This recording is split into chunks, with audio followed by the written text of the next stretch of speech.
BNP ছাড়া কোনো রাজনৈতিক দলের এককভাবে ক্ষমতায় যাওয়ার কোনো সক্ষমতা নাই। যারা মুক্তিযুদ্ধের চেতনা ব্যবসা করেছে, চেতনা ব্যবসা করতে করতে স্বাধীনতা বিক্রি করে দিয়েছে, তারাই শুধু পালিয়েছে। আগামীতে নির্বাচন হলে জামায়াত কি ক্ষমতা যাবে? বাংলাদেশের বর্তমান যে রাজনৈতিক দলের কাঠামো এবং বিস্তৃতি আছে সারা দেশ জুড়ে, সেখানে বর্তমানের বাস্তবতায় বিএনপি ছাড়া কোনো রাজনৈতিক দলের এককভাবে ক্ষমতায় যাওয়ার কোনো সক্ষমতা নাই।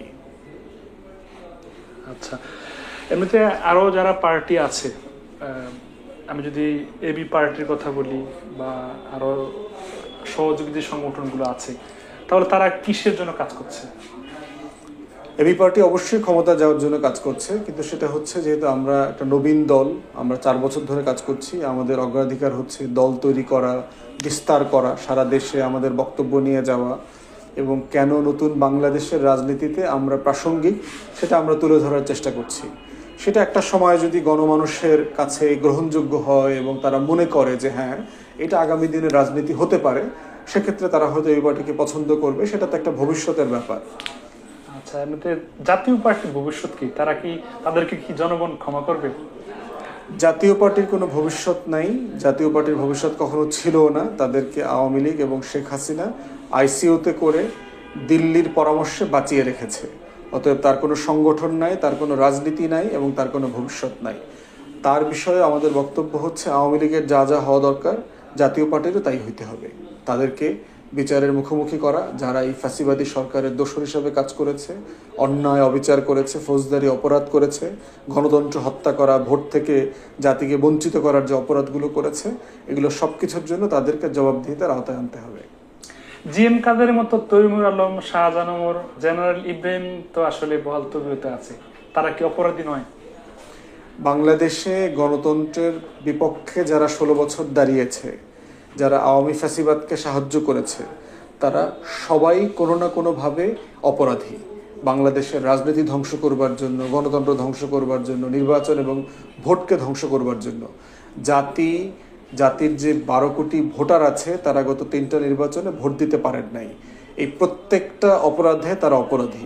তাই আমরা বলেছি যে একটা পাবলিক কমিশন করে বিএনপি, আওয়ামী লীগ, জাতীয় পার্টি এবং 14 দলের ভবিষ্যৎ কি হবে সেই ব্যাপারে সিদ্ধান্ত নেওয়া দরকার।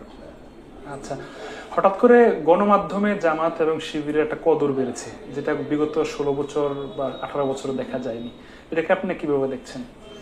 বাংলাদেশে যারা বাংলাদেশের স্বাধীনতা, সার্বভৌমত্ব, জাতীয় স্বার্থ, সংবিধান এগুলোর প্রতি আস্থাশীল, এমন সবার উন্মুক্তভাবে প্রকাশ্যে রাজনীতি করবার অধিকার আছে, এখতিয়ার আছে। বাংলাদেশে যাদেরকে এই রাজনীতি করবার অধিকার থেকে বঞ্চিত করা হয়েছে, সে যে নামেই হোক, যে দলই হোক, এটা তাদের প্রতি অবিচার করা হয়েছে। বাংলাদেশে প্রত্যেকের রাজনীতি করবার অধিকার সংবিধান আমাদেরকে নিশ্চয়তা দিয়েছে। আমরা চাইব ভবিষ্যতে যেন কখনো কারো রাজনীতি করবার অধিকারকে কেড়ে না নেওয়া হয়। আচ্ছা, শেষ প্রশ্নটা হচ্ছে, মানে যাদেরকে রাজাকার বলা হয় তারা তো আসলে পালায় না অথবা পাকিস্তানও যায় না, কিন্তু যারা মুক্তিযুদ্ধের দাবি করে, মুক্তিযুদ্ধ চেতনা দাবি করে, তারা কিন্তু ঠিকই ভারতে পালিয়ে গেছে। শেখ পরিবার সম্পূর্ণ ভারতে পালিয়ে গেছে। এটার ব্যাখ্যা কি আপনার কাছে? পালানোর বিষয় হচ্ছে বৈধতার প্রশ্ন, যে বাংলাদেশে যারা আছে তারা আসলে কি ভালো কাজ করেছে না খারাপ কাজ করেছে, তারা দেশের জনগণের পক্ষে ছিল না বিপক্ষে ছিল। তারাই শুধু পালিয়েছে যারা গণতন্ত্রের বিপক্ষে ছিল, যারা গণহত্যা করেছে, যারা মানবতা বিরোধী অপরাধ করেছে, যারা দেশের হাজার হাজার কোটি টাকা লুটপাট করে বিদেশে পাচার করেছে, যারা বাংলাদেশে গণতন্ত্র হত্যা করেছে। এই সবগুলোর সাথে জড়িত হচ্ছে যারা, তারাই শুধু পালিয়েছে। যারা মুক্তিযুদ্ধের চেতনা ব্যবসা করেছে, চেতনা ব্যবসা করতে করতে স্বাধীনতা বিক্রি করে দিয়েছে, তারাই শুধু পালিয়েছে। অতএব যারা এই ধরনের অন্যায় কাজের সাথে জড়িত ছিলেন না, তারা দেশের নাগরিক, তারা দেশ ছেড়ে পালাবেন কেন? যে কারো ভিন্ন মত থাকতে পারে, ভিন্ন মতের ব্যাপারে আমরা সহনশীল এবং সম্মান করি সবাইকে। কিন্তু মানে একটা বৃহৎ দলের একজন লোক পালানোর সাথে সাথে মানে বাংলাদেশের আওয়ামী লীগের মূল পর্যায়ের নেতাকর্মী সহ মানে একেবারে মাঠ পর্যায়ে মানুষগুলো পালাচ্ছে, এটা কি পৃথিবীতে কোথাও ঘটেছে কিনা? একটা গণ অভ্যুত্থানের পর তাই হয়, সাধারণত সারা দুনিয়াতে তাই হয়েছে। কারণ শেখ হাসিনা যে অন্যায়গুলো করেছে সে একা করে নাই, তার দলের লক্ষ লক্ষ নেতাকর্মীকে নিয়ে, প্রশাসনকে দিয়ে, পুলিশ, র্যাব, বিডিআর, সেনাবাহিনী সবাইকে দিয়ে অন্যায়গুলো করিয়েছে এবং যারা অন্যায় করেছে তারা জানেন যে তারা শেখ হাসিনার সাথে মিলে এই অন্যায় কাজগুলো করেছেন।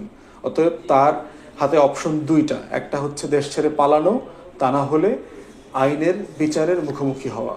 তারা সিদ্ধান্ত নিয়েছে তারা বিচারের মুখোমুখি হবে না, তারা পালিয়ে যাবে।